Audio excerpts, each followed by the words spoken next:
Hello बच्चों, चलिए प्रश्न को देखते हैं। प्रश्न है, क्लोरोबेंजीन को 623 केल्विन ताप पर 300 एटीएम दाब पर जलीय सोडियम हाइड्रोक्साइड विलयन में गर्म करके फिनॉल में परिवर्तित किया जा सकता है। अभिक्रिया की दर को बेंजीन वलय में निश्चित समूहों की उपस्थिति द्वारा बढ़ाया जा सकता है। उपरोक्त प्रतिस्थापन अभिक्रिया की ओर निम्न यौगिकों की क्रियाशीलता का क्रम क्या होगा? तो देखिए यहाँ पर जो यौगिक दिया गया है, इसके अलावा हमें यहाँ पर ये 3 यौगिक दिए गए हैं जिनके हमसे यहाँ पर क्रियाशीलता क्रम पूछा गया है। तो 4 विकल्प दिए गए हैं। हम बात करें यहाँ पर प्रश्न की मुख्य अवधारणा की।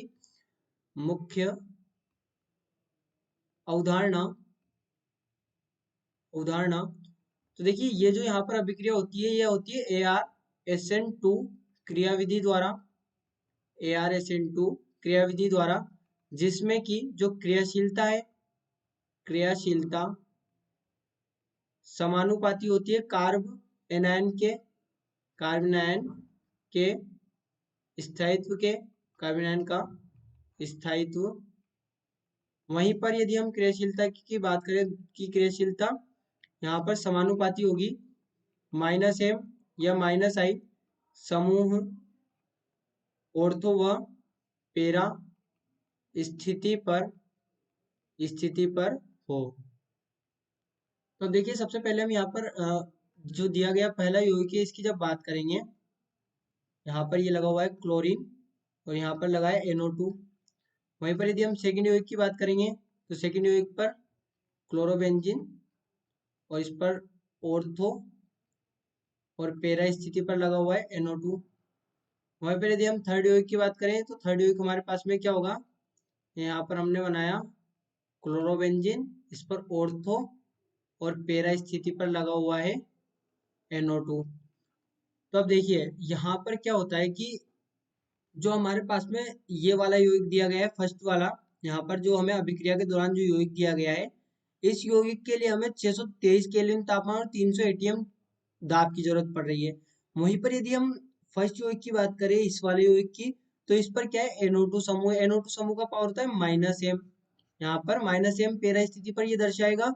तो जब ये -m प्रभाव दर्शाएगा, तो यहाँ पर प्रेशर तो देना ही नहीं पड़ेगा और टेम्परेचर भी 160 डिग्री सेंटीग्रेड पर आ जाता है।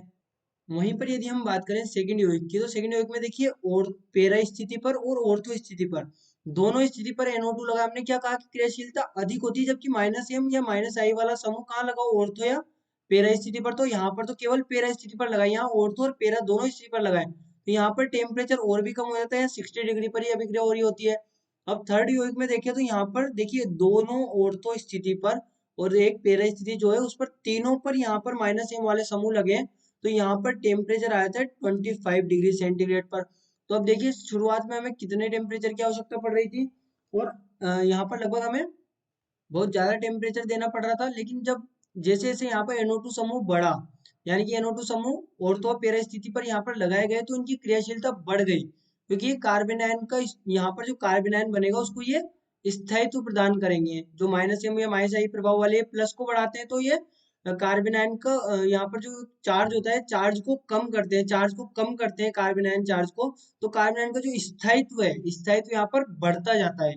तो इसलिए हम कहेंगे कि यहाँ पर जो सबसे ज्यादा क्रियाशील यौगिक होगा, वो तो हमारे पास में थर्ड वाला यौगिक होगा। थर्ड यौगिक यहाँ पर सबसे अधिक क्रियाशील होगा। उससे कम क्रियाशील हमारे पास में यहाँ पर सेकंड, और सबसे कम क्रियाशील हमारे पास में यहाँ पर, ये तो हम ये नहीं कह सकते कि सबसे कम क्रियाशील होगा, लेकिन सेकंड और थर्ड की तुलना में फर्स्ट वाला कम क्रियाशील होगा। तो यहाँ पर हमारा जो सही विकल्प होगा, वो होगा विकल्प ए, थर्ड, सेकंड एंड फर्स्ट। और ये क्यों हो रहा है? ये हो रहा है -m या -i समूह की ऑर्थो पेरा स्थिति पर होने के कारण, जो कार्बन की स्थायित्व को बढ़ा देते हैं। और अभिक्रिया कौन से मैकेनिज्म से हो रही है? तो अभिक्रिया हो रही है AR-SN2 क्रियाविधि द्वारा।